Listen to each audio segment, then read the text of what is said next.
Bobo Dioulasso, route Kodeni-Koua. Quand l'imprudence, l'indélicatesse des vendeurs de blocs de moteurs privent une partie de SIA de l'électricité en cette journée du 27 mars.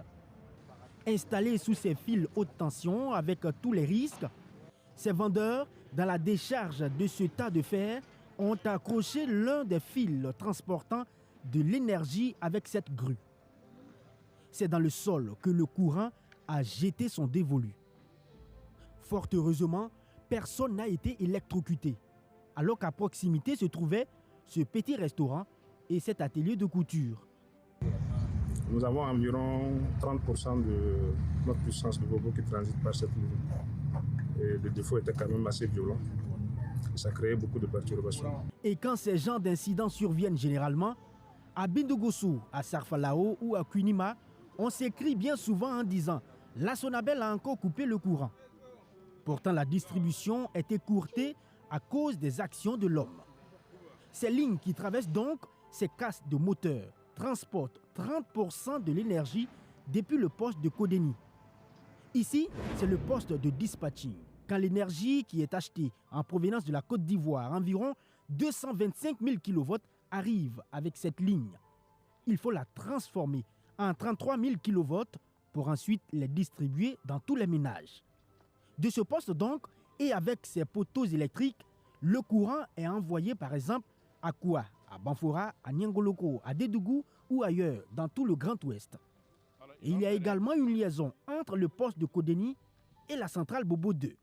Justement, Bobo 2 ne fait pas venir du courant de l'extérieur, elle produit elle-même de l'électricité sur place avec 9 groupes depuis son installation en 1987. Ces machines doivent produire 69 MW, mais elles arrivent à exploiter 46 MW à cause de la vétusté des machines et puis certains équipements qui sont à l'arrêt pour des maintenances et puis pour des pannes.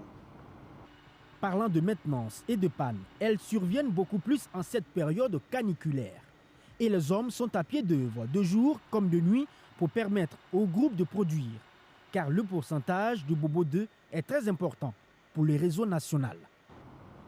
Elle contribue actuellement à autour de 10% de la demande au niveau national, au niveau du réseau national interconnecté, le RNI, autour de 10%.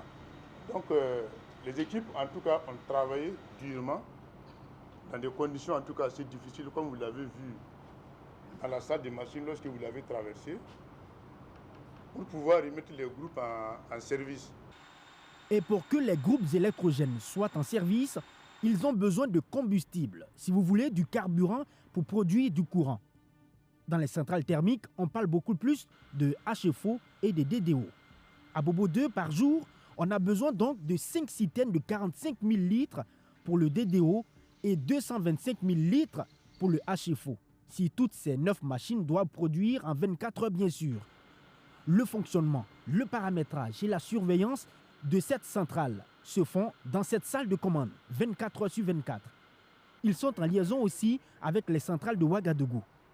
En fonction de la demande, l'énergie peut venir de la capitale et vice-versa.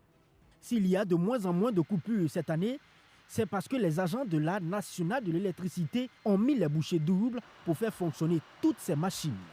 Les jours à venir, au moins 14 MW devraient être injectés sur le réseau national, ajoutés aux 26 MW en implantation sur ce site. Nous pensons que vu les efforts qui ont été faits, s'il plaît à Dieu, nous n'allons pas vivre la même situation que 2024. Et on espère beaucoup. Voilà. Comme garde-fou dans cette centrale, même s'il y a manque de carburant dans les pays côtiers pour alimenter les machines, les 3000 soldats de l'énergie burkinabé rassurent qu'il y a des stocks de sécurité disponibles. Il appartient aussi à tous les Burkinabés de faire beaucoup attention quand il s'agit des travaux de manutention ou de fouilles, car tout cela impacte négativement la distribution et la production de l'électricité.